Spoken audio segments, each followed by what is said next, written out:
Donnie and Dolly. The team is supported by ableauctions.ca. Closing your business? We can help. Monday, and all of our guests today, including Jamie Thomas, standing by, sponsored by Pionk Motors. It's May Days at Pionk, and they want to make sure you love your ride. Check them out at Pionk Motors, BASANTmotors.com, and find a ride you'll love. She's a sweet ride. Oh. Jets over the Blues, Game 7, 4-3 in double overtime Sunday. To talk about that and the fact that the Jets are going on to play Dallas in round 1, starts Wednesday in Winnipeg. Jamie Thomas, host of the Ground Control podcast in the PEG and the Check-In Jets pregame show. Jamie and I used to work at the same time at Sportsnet. Jamie, thanks for doing this, sir. Long time no talk to. How are you? Very good. Thank you very much. I imagine these hours are much better than when you were the main man. Yeah, but look who I have to work with, Jamie. So it all evens out. Yeah. It all evens out. That's what the universe has to balance itself out, Donnie. That's just the way life works. Hey, Jamie, do you have any idea where Sunday ranks in the all-time list of great Winnipeg sports moments? It's got to be right up there. I have a buddy that grew up here. His name's Fraser. He told me that's the greatest Winnipeg Jets game in their history. So, I think winning Game 7 in Nashville in 2018 is a pretty big moment to get to your first Western Conference final. But, man, with the narrative surrounding this team heading into the series against St. Louis, and certainly after the 3 games in St. Louis, games 3, 4, and 6, you could see why I would probably rank this up there since I've been here, like number 1. Because just the amount of pressure was on. You're the number 1. You're the President's Trophy winner. Canucks fans know all about the pressure that goes along with this. And it kind of reminded me of 1989 as a Calgary kid, when the Canucks put Calgary to the very end. Just like that, just the pressure as the President's Trophy winner, and just your opponent gives you everything you can handle and a little bit more. And you don't have your number 1 center. You lose your number 1 defenseman, he plays 2 minutes in the first period. So the way things shook down and trailing by 2 goals with under 5 minutes to go, I just think it has to be up there. Like, just the amount of relief for so many people within the organization and certainly the fan base here, it's up there, guys. Like, I don't want to put too much emphasis on an opening round win, but for the amount of stuff that's going around, the negativity surrounding this organization, and in particular, the guy between the pipes, I think that was an astronomical win for a lot more people than people expect. Negativity in the organization. Do you want to switch cities here, Jamie? Yeah, I know. I was just going to start the show the interview with how's things going there. Is everybody logical at this moment? But not a chance.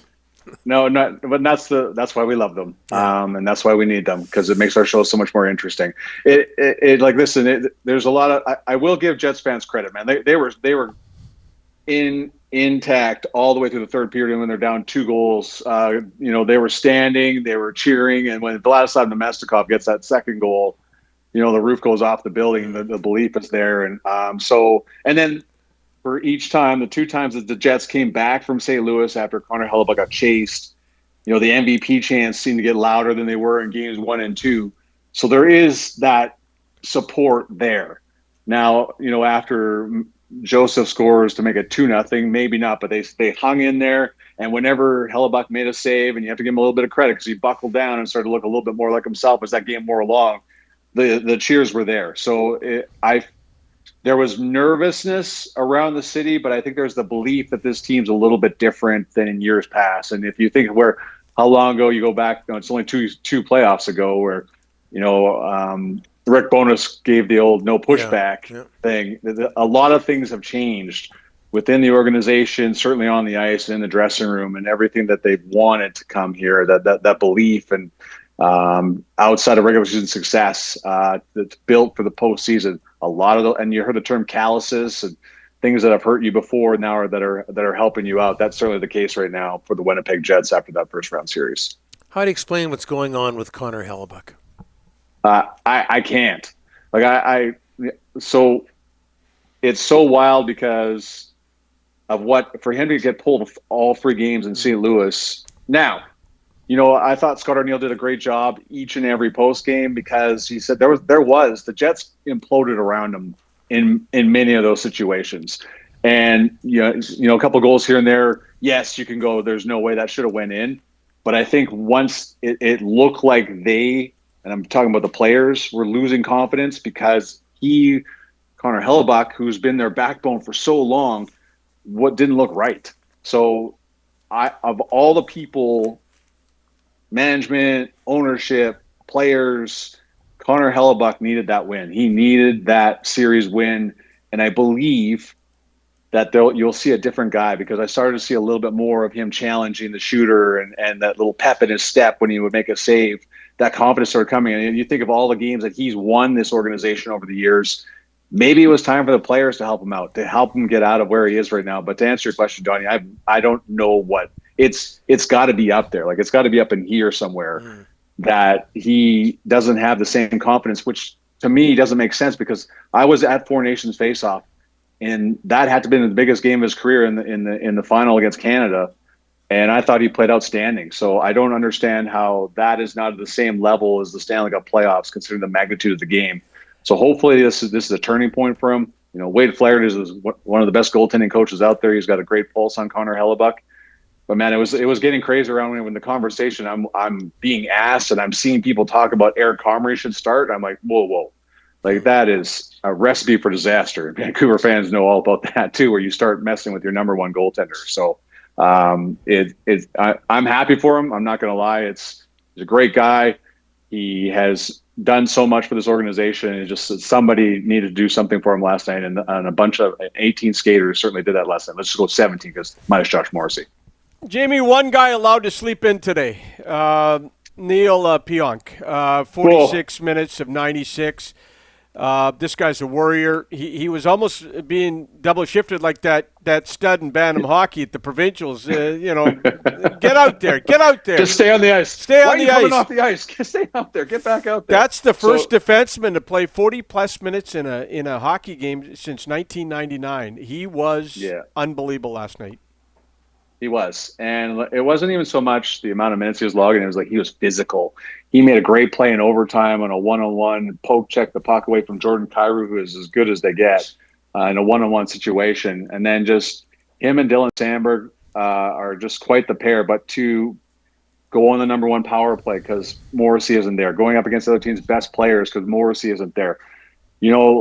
There enough cannot be said about Neil Pionk. And I don't think anybody here is questioning about the extension that he signed, but man, like that is your importance right there. You have to rely on your depth in the Stanley Cup playoffs and to be able to, and I'm not taking anything, I don't want to say he's going to be the full-time replacement if Josh Morrissey's hurt longer than this, but to know that you can lean on number 4 when 44 is not there is such a relief for everybody. And of course you want Morrissey in the lineup, but that of course you don't want your guy playing 46 minutes because you're going to have 6 defensemen regardless, God willing. But the performance he put on last night is as good as it gets. Like that I don't think enough can be said about what Neil Pionk did last night and a bounce back. He had a tough year last year.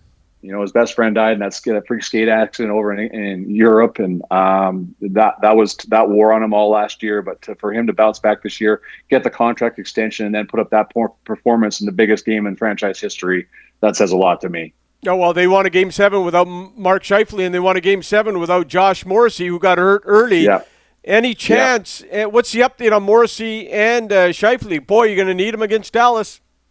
Yeah, like there's no word on either one of them. Like Scheifele skated the other day in a tracksuit, and there was some discussion that maybe he could play his game time decision, but we all know how the playoffs work. Yeah. Reevaluation was the term that Scott Arniel used last night about Josh Morrissey. So they didn't skate today, and of course they'll get back to business tomorrow morning here in Winnipeg. So I'll have more further clarification. But as you guys know, there is nothing gets let out ever about injuries at this time of year, and you're just hoping that was small time or something that Josh Morrissey can bounce back from as the team starts on Wednesday. But man, that was a war of attrition in that first round. I give St. Louis a lot of credit because they knew they couldn't go, talent versus talent with the Jets. They targeted their best players. They took care of their best players, and they almost won the series because of it. Yeah. Stars finished 10 points behind the Jets, kind of like the Florida and Toronto series, in that they finished 10 points behind the Jets. But I'm wondering, are the Jets the underdogs in this series, given the way Rantanen is playing, if anything else? Yeah, like they've seen a lot of Mikko Rantanen this year. Like you got the 4 games against Colorado. They played 1 game against someone who was in Carolina, and then they got him a couple of times with Dallas too. So it's just like every time you think you've seen enough of Mikko Rantanen, you get another, you get him one more time. And he was tremendous in that first round series where Colorado, wiped the Jets out and forced right after losing game 1. So I think you could look at him as the underdog. But if you're going into the series without Josh Morrissey and Mark Scheifele, then I'll go with it. But the way they played on home ice, they have played very well against Dallas this year, guys. Like anytime Dallas was pushing, Winnipeg would win a game. And I go back to the regular season. Dallas is within striking distance, right over top of the shoulder, and the Jets go into Dallas and shut them out 4-0 in the final regular season meeting. So there is confidence in this group. Now I know Jason Robertson and Miro Heiskanen could be returning, so Dallas knows all about having to win without one of their top forwards, and they're certainly their top defensemen. They've been doing that for a long time without Heiskanen. But I'll chat if Mark Scheifele's back. I would not accept the term of being underdogs. But if you're not with like anybody like wants to bet the house on something, if you're missing your number 1 center and your number 1 defenseman, it sure makes the task a lot more difficult. But we've just seen great examples of the Jets' depth coming through, and Scott Arniel knowing what things to pull with the forward group if something's not working. So if regardless if they are guys. To you and me, we all know what matters. It's the confidence within the group, and I just don't think both teams are coming extremely confident because they both pulled out miracle wins in Game 7. So it's going to be a heck of a series, and I'm looking forward to it. But I will say there was numerous times Dallas came here twice, kind of hanging around, and Winnipeg put them to bed, and certainly in that last game. But as you guys know, playoffs completely different animal. This was short notice, Jamie. We can't thank you enough. Sportsnet hasn't been the same since you're not there anymore. Absolutely. Thanks for this. All right, boys. I appreciate it. All the best, and we'll talk to you soon. It's not the same anymore, as we always like to say. Thanks, Jamie. Appreciate it. See you guys. You bet.